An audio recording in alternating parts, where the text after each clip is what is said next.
O Coffee Break de hoje, da Computer World, está com Fernando Amaral, é o responsável da Sendis, que integra uma outra software house, que é a Alidata, uma figura conhecida do mercado do software. Há muitos anos que nos cruzamos por esta estrada e com um percurso extraordinário na área das tecnologias em Portugal. Portanto, muito obrigado por interromperes a tua manhã para podermos conversar um pouco e conversar um pouco sobre o mercado atual.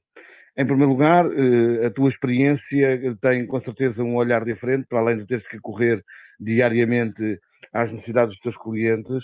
A pergunta que me assalta de imediato é como é que tanto a Alidata como a Sendis têm conseguido ajudar os clientes e o que é que tem nesta fase, o que é que têm os clientes mais requisitado e que mais necessitam nesta fase louca de pôr a gente a trabalhar à distância, de haver novas adaptações e novas necessidades.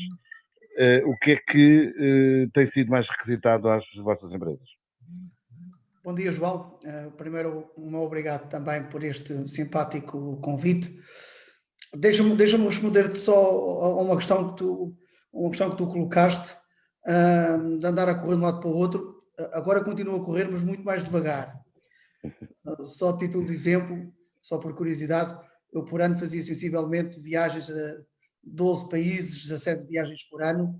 Este ano fiz uma em fevereiro a Moçambique, portanto, este ano estou a correr em circuito fechado, mais em Portugal e usando estes meios fantásticos que já existiam, grande parte deles, uma das plataformas que todos nós também a utilizar para esta conversa, para poder fazer uma série de trabalho à distância que se recomenda, ou que se recomenda atualmente que se tenha que fazer nos dias de hoje.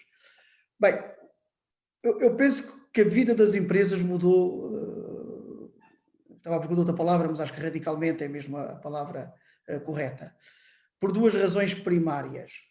A primeira, havia algumas coisas que nós, supostamente, nós empresários, andávamos há algum tempo a pensar fazer, uma delas muito simples é o teletrabalho, e de repente vimos-nos obrigados a fazê-la.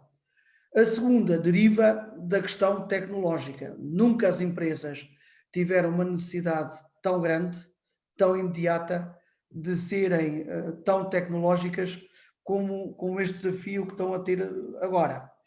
Eu costumo dizer, a título de brincadeira, que na última década participei em muitos eventos, muitas conferências, reuniões, a dizer uma série de coisas, umas vezes com sucesso, outras vezes com algum sacrifício, mas o Covid-19 conseguiu explicar em 15 minutos a todos os empresários do mundo aquilo que eu não consegui explicar numa década. Possivelmente, eu acredito que é defeito meu, mas a verdade é que 15 minutos ou meia dúzia de dias bastaram, 15 minutos é um exagero, mas meia dúzia de dias bastaram para explicar este momento atual que nós vivemos. Este momento que tu dizes bem também, embora tenha sido tudo muito rápido, teve a necessidade de uma aprendizagem, ou seja, aquilo que eu vou sentindo, não sei se é exatamente o que também sentes, é que obrigou os empresários e as pessoas das várias profissões a aprenderem. Houve aqui desta rápida digitalização, fez com que nós nos modernizássemos desse ponto de vista, porque no fundo foi implementar coisas simples, que as pessoas olhavam de lado, mas que tiveram que assumi-las de imediato. É isto? Foi uma aprendizagem para todos. Em Portugal há muito às vezes, o que eu acho exagerado, esta divisão entre as pessoas que trabalham e o patronato, há muito aquela figura do patrão.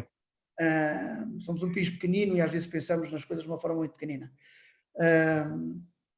E eu acho que foi uma aprendizagem para todas estas camadas, porque mudou-nos a vida. Alguém dizia que a chave da evolução é a adaptação.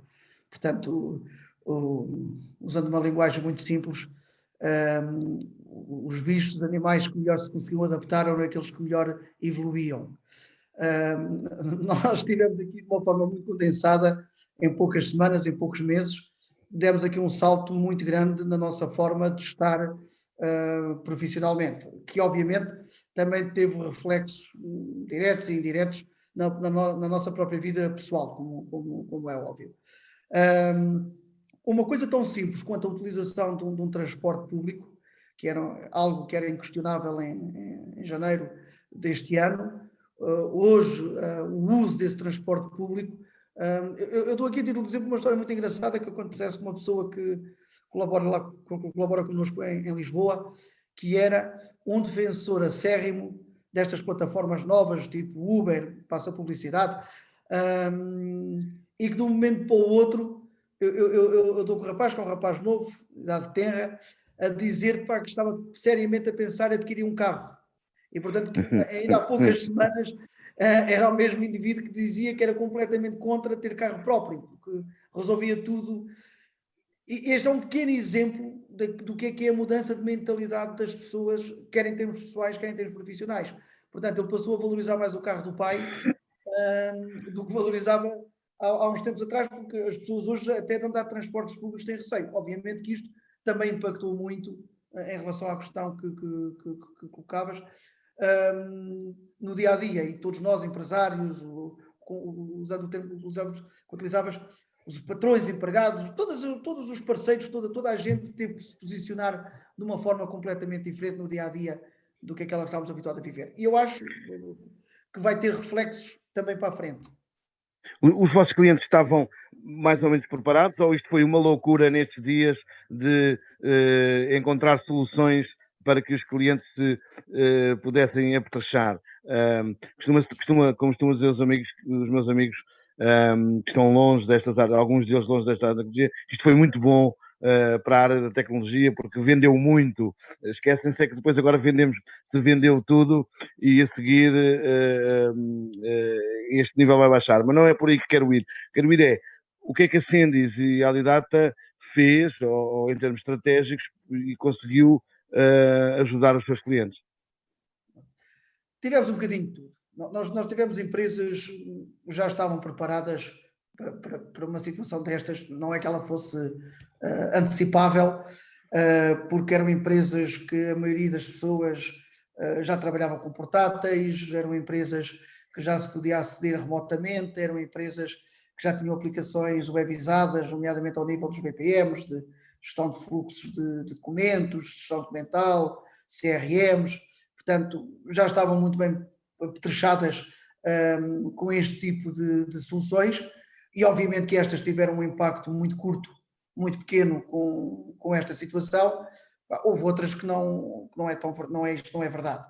Portanto, tiveram muito mais dificuldade porque estavam menos adaptadas. Portanto, ainda há muitas empresas, é preciso não esquecer que 96,1% do nosso mercado, por cento, são microempresas. Portanto, o nosso tecido empresarial, eu confundo sempre os números, nunca sei se a média é 3,4, se é 4,3 empregados que há em Portugal, mas eu acho que são 3,4 empregados, é o número médio de empregados de uma empresa em Portugal. E, portanto, estamos sempre a falar de microempresas, de empresas muito pequeninas, que muitas delas fecharam, vão passar por dificuldades, outras estão a passar realmente por muitas dificuldades e infelizmente acredito que o pior ainda está no futuro, portanto ainda não passamos. Ainda vamos levar com o retorno, no fundo, de tudo isto. Uma das coisas que eu queria aproveitar desta nossa conversa era perceber como é que foi em África, ou seja, a Sendis tem alguns negócios em África, segundo sei. Como é que as empresas em África estão a reagir a isto tudo? Será um panorama completamente diferente? Ou se calhar já estavam mais preparadas por via da falta de infraestruturas? É diferente, desde logo a gestão dos números em África é diferente, não é melhor nem é pior, é diferente daquela que é em Portugal, quando a gente ouve falar dos números de casos em Angola e em Moçambique, portanto basta ouvir as notícias, e desde logo vemos que, pelo menos pelos números oficiais, é muito diferente. Mas depois na prática não foi assim tão diferente.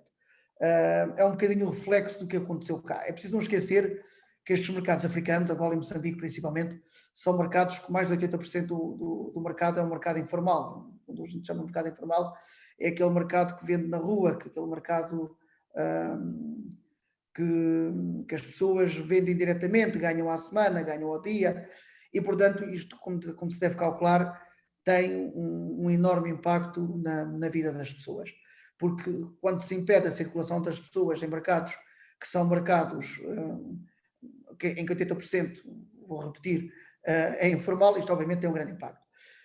Agora, os nossos clientes nesses países não estão nesse segmento. Nós temos em Moçambique muitas empresas no ramo automóvel, temos muitas empresas que acompanhamos a partir de Portugal, temos multinacionais, e estas empresas, o impacto que isto teve atrevi-me a dizer, relativamente curto.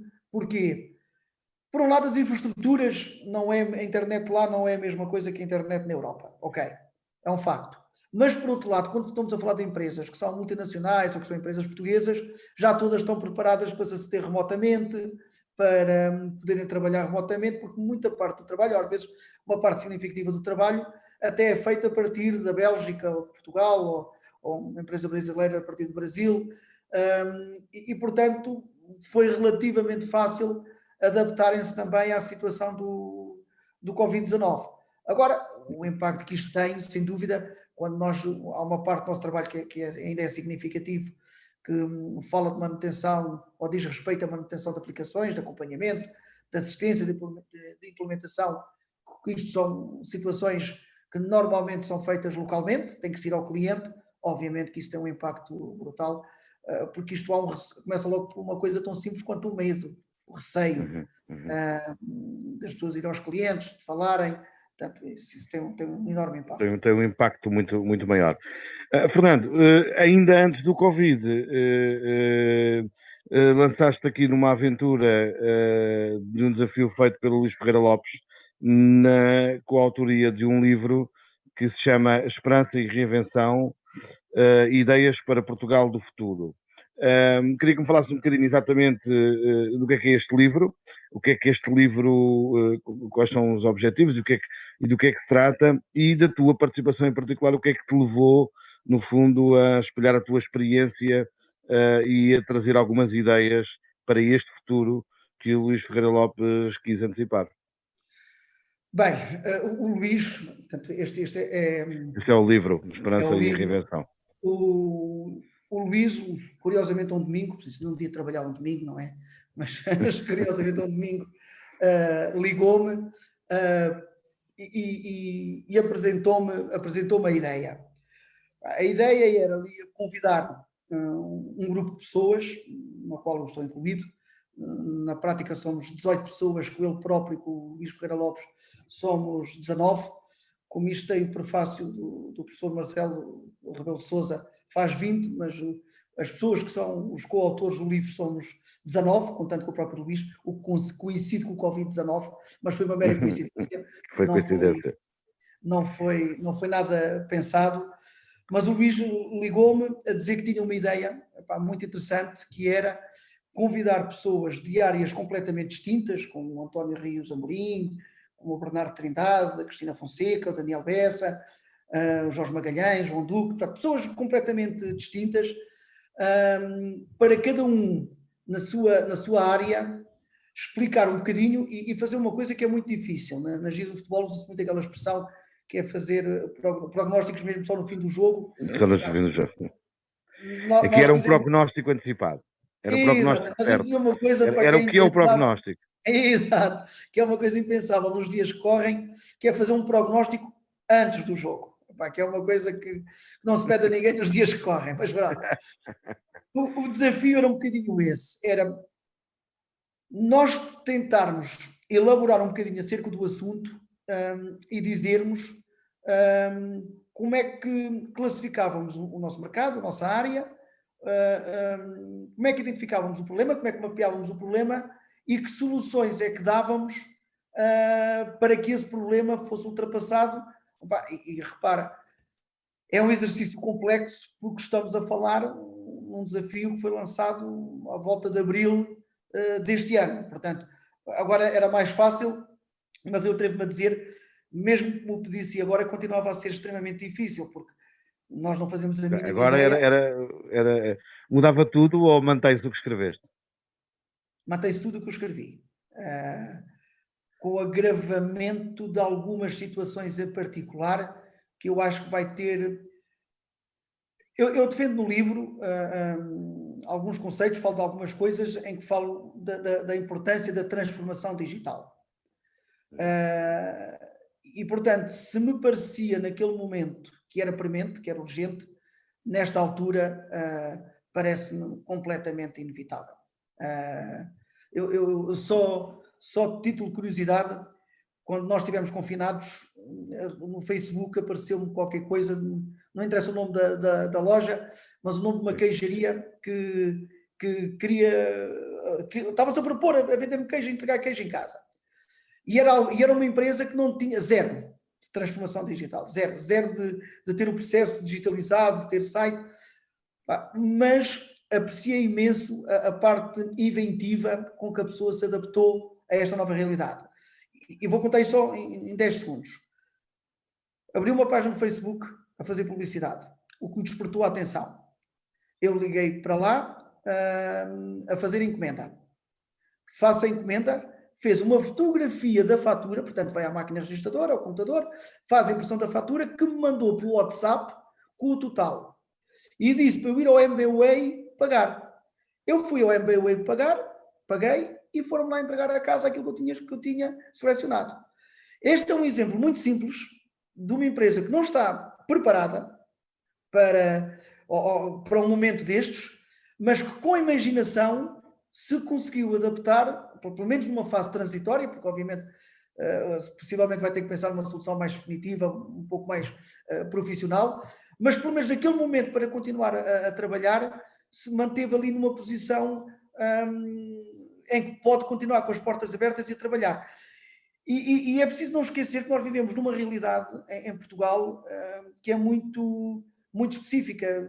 Há um número que eu recordo sempre: 45% das empresas com mais, só 45% das empresas com mais de 250 empregados têm presença na internet.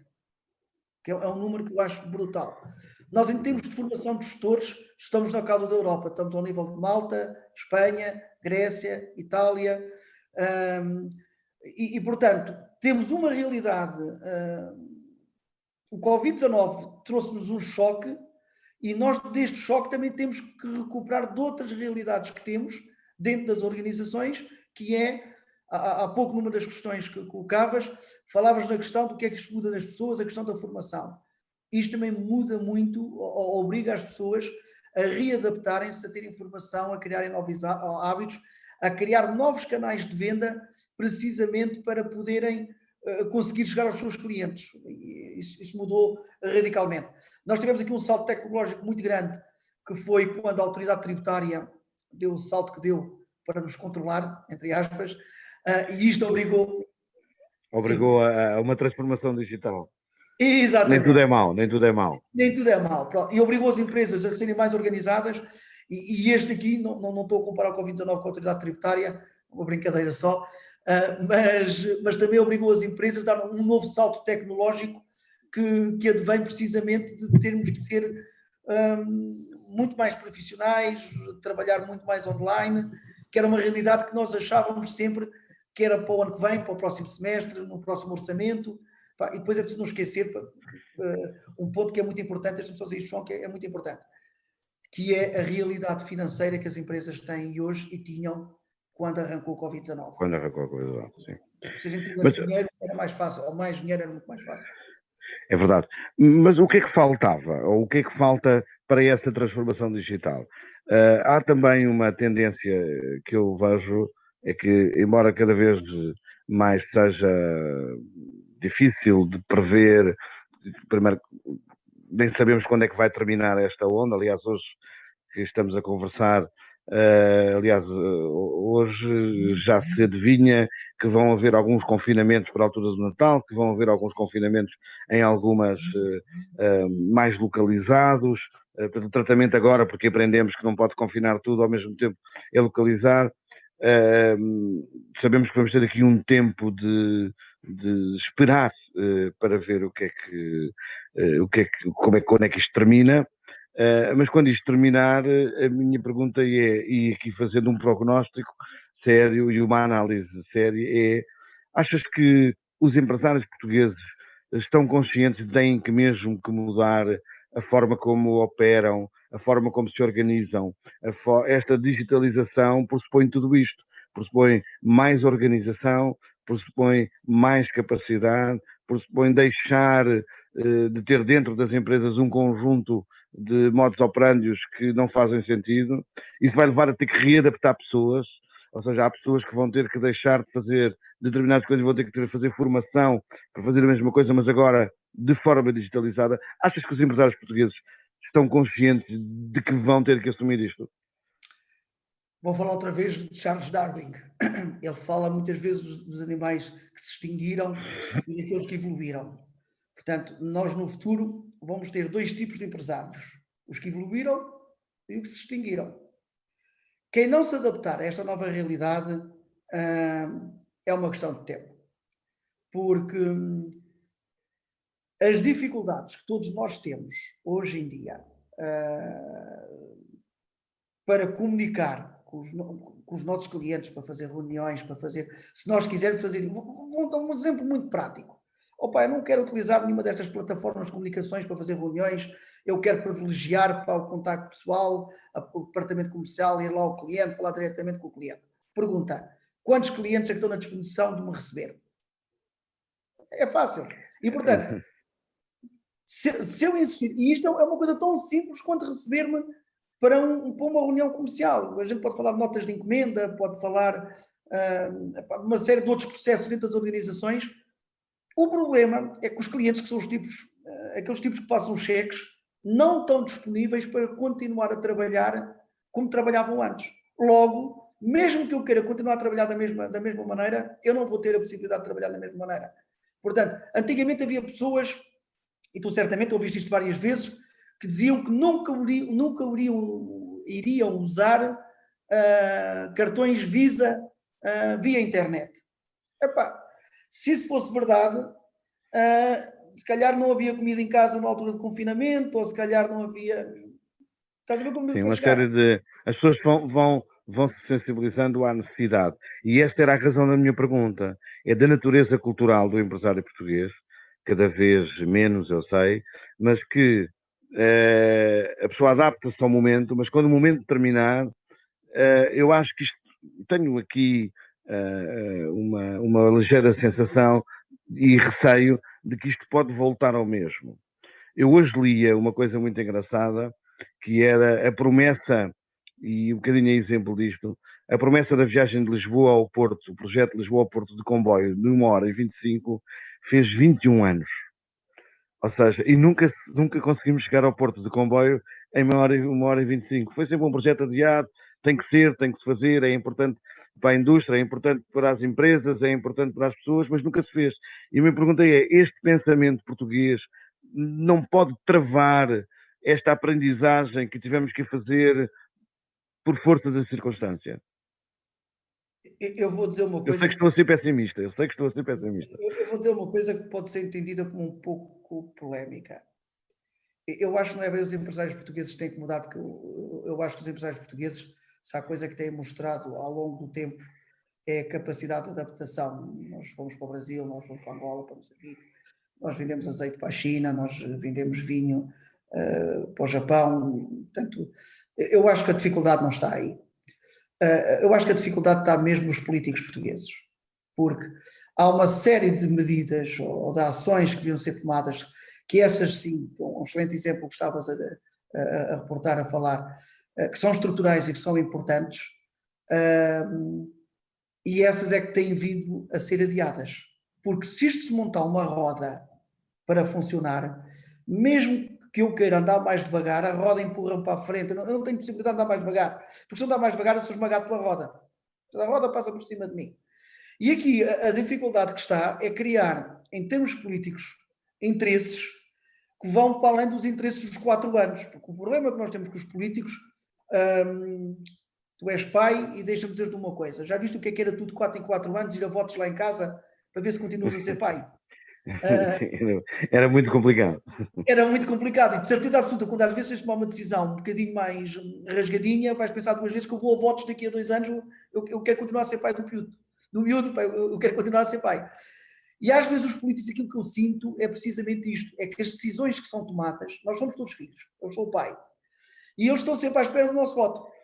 E depois as decisões que são tomadas nunca têm um alcance para 8, 12, 16, 20 anos. Têm sempre um alcance muito imediato, que é as próximas eleições.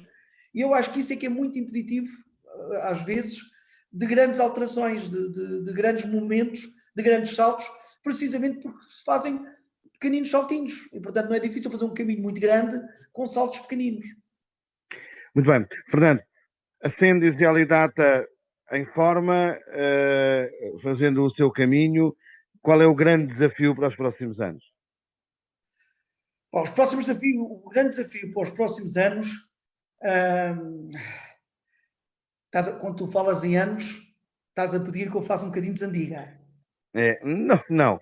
Com certeza tens Mas eu estou a projeto, brincar, estou a tens uma brincar. estratégia definida, Sim, tens sim, um sim. foco e é um pouco falar que se quiseres desvendar ou falar um pouco do que é que, enquanto empresário da área das TIs, qual é o caminho que pretendes seguir nos próximos anos, ou qual é a estratégia que tens mais ou menos pensada partilhar connosco para o futuro? Nós temos um processo de internacionalização muito, muito forte, que é para seguir nos próximos anos, eh, que agora foi fortemente condicionado Como é por óbvio. esta situação. Porque esta situação é uma situação muito diferente, um desafio muito diferente daquela que todos nós tivemos nos últimos tempos. Porque quando nós estamos a apostar no Brasil, ou estamos a apostar no Japão, ou estamos a apostar em Moçambique ou em Angola, epá, quando a coisa está mal em Portugal, está a crescer em Moçambique, quando está mal em Angola, consegue-se vender mais no Japão, quando no Brasil não corre bem, consegue-se qualquer coisa na Europa. E pela primeira vez, nós temos um momento em que está mal em todo o lado. E, portanto, por muito que nós, empresários e gestores, estrategas, digam que estão a pensar a 5 anos, nós temos que dividir a nossa estratégia em dois momentos completamente distintos. Um primeiro momento é a tal adaptação a este novo momento, a tal injeção de pessoas novas. E quando eu digo pessoas novas, não é preciso trocar pessoas. Nós vamos ter que contratar pessoas novas dentro das pessoas que temos. O grande desafio que nós temos é mudar as pessoas para uma realidade que é novidade para todos nós, para quem está a gerir e para quem é gerido. Portanto, isto é novidade para todos. E eu acho que os próximos tempos, o desafio primário, o maior desafio que todos nós temos é ao nível dos recursos humanos. Portanto, nós somos uma empresa de IT, somos uma empresa de consultoria, nós não vendemos betão, não vendemos granito, o que vendemos são horas homens, são pessoas. Todas as empresas têm uma dependência muito, muito grande de pessoas, mas no nosso caso em particular, ela ainda é maior, e portanto o grande desafio que temos nos próximos tempos é adaptar as pessoas, o trabalho, a uma nova realidade, adaptar as soluções, os processos a uma nova realidade, e então depois de fazer este reajuste, aí sim pensar novamente noutros mercados e ver os mercados conforme vão abrindo, porque eu também acredito que eles não vão abrir todos da mesma maneira no mesmo tempo.